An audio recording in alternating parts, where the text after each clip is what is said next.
बंसी में जो लगा रहता है, या तो आटा का लगाइए या जो नीचे में रहता है, चालू क्या बोलते हैं पता नहीं, जो भी बोले, केचुआ, हाँ, तो उसको लगा करके आप देते हैं। कैसे माया में फंसता है।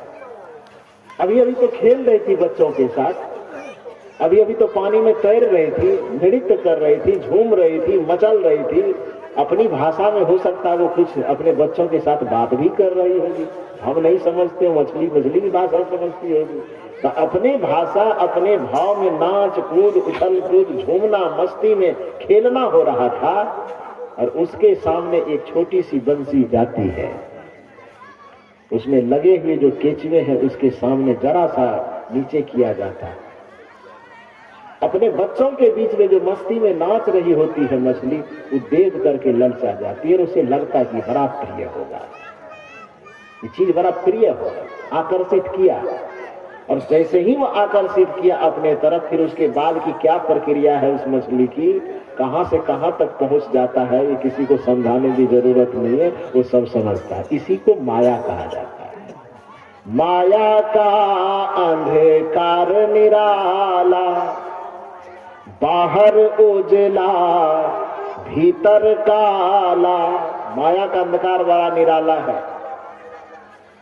संसार का उजाला ऐसा है जो बाहर से भी उजला है और भीतर से भी उजला है, लेकिन माया का अंधकार ऐसा निराला है कि बाहर से देखने में तो उजला लगता है, लेकिन उसके भीतर प्रवेश करने पर वो काला दिखाई देता है। माया का अंधकार निराला, बाहर उजला भीतर काला, उसको तो पहचान रे बंदे, झूठी तेरी शान।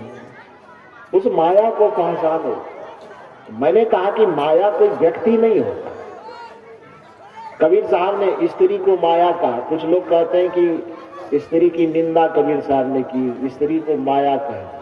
नहीं, स्त्री कैसे माया होगा, पुरुष कैसे माया होगा। अपने आप में न स्त्री माया है न अपने आप में पुरुष माया है, लेकिन पुरुष के लिए स्त्री माया है और स्त्री के लिए, बोलिए जरा बढ़िया से, अपने आप में अकेले में वो अपन माया तया नहीं है, वो भी तो एक व्यक्ति है। अब पुरुष भी क्या है, एक व्यक्ति है। माया का ये भी माया नहीं है, वो भी माया नहीं, लेकिन पुरुष के लिए स्त्री क्या है, माया। क्यों? क्योंकि साधना के रास्ते में, भक्ति के रास्ते में चलने पर स्त्री पुरुष के मन को विचलित कर सकती है, पुरुष के मन को विषय वासना की ओर खींच सकती है, पुरुष के कदम को वासना के दलदल में फंसा सकती है।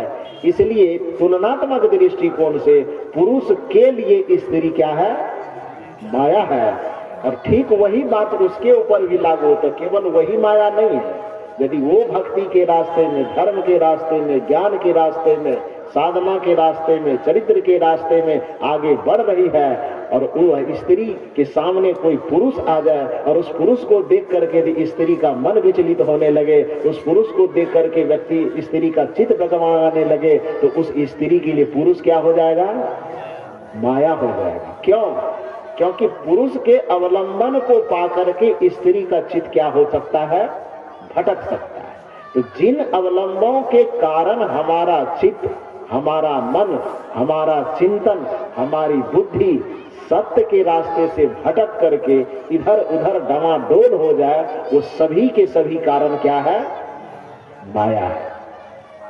तो ये धन को माया, धन वस्तु का अपने आप में माया नहीं है। धन के बगैर किसी का जीवन नहीं चल सकता, लेकिन धन को माया कहा गया तो उसके पीछे का वजह क्या है? वजह यह है कि धन को कमाने में व्यक्ति इतना लग जाता, इतनी लगन हो जाती है, धन का नशा इतना चढ़ जाता है व्यक्ति के कपार पर कि धन को कमाते कमाते व्यक्ति धर्म को ही भूल जाता है। तो वो तो माया होगा, माया नहीं कहलाएगा। शरीर माया नहीं है, शरीर तो साधन है, लेकिन फिर भी शरीर को माया कहा जाता है। क्यों? क्योंकि शरीर को सजाते सजाते सजाते सजाते शरीर के वासना में हम इतने आसक्त हो जाते हैं कि शरीर को सजाते सजाते हमें आत्मा को भी सजाना चाहिए, ये बात ही हम भूल जाते हैं। तो इसलिए शरीर माया बन जाती है। यदि शरीर की सुरक्षा करने के साथ साथ हमें आत्मा का स्मरण रहे तो ये शरीर हमारे लिए माया नहीं हो।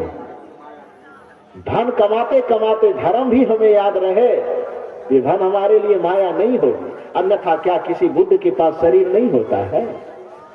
फिर बुद्ध का शरीर पूजने योग्य क्यों होता? उसके लिए माया क्यों नहीं होता? सदगुरु कबीर के पास शरीर नहीं होता है, महावीर के पास शरीर नहीं होता है, बुद्ध पुरुष के पास धन नहीं होता है, कैसे नहीं होता है? आपके पास एक मकान है, महात्मा लोगों के पास 1000 मकान है। आपके पास 1500 रुपए होगा, जितने महात्मा का नाम जानते कोई करोड़पति से कम थोड़े है। हाँ, तब बाबा वो एकदम बढ़ा के कहा है। तो कहने का ये मतलब है, आपके पास 10 बीघे 40 बीघे 50 बीघे जमीन है, लेकिन महात्मा लोगों के पास है। सदगुरु कबीर साहब की परंपरा में तो इतनी जमीन है भाई पूछो मत। इतना जमीन है कि हमको लगता है कि सब जमीन को इकट्ठा कर दे तो एक राज बन जाएगा। इतना जमीन एक एक जगह पे 600 बीघा 700 बीघा 800 बीघा 1000 बीघा 3-3000 बीघा एक एक जगह जमीन है। सभी जगह के जमीन को यदि सिमट दिया गया, एक जगह इकट्ठा किया जा सके, हो नहीं सकता है लेकिन मान लीजिए इकट्ठा किया जा सके तो एक राज्य का क्षेत्रफल जितना है उतनी जमीन कबीर साहब के नाम पर, मठ मंदिर के नाम पर बना हुआ बसा हुआ। तो कहने का मतलब ये है, लेकिन वह जमीन उनके लिए माया नहीं होगी। क्यों नहीं होगी?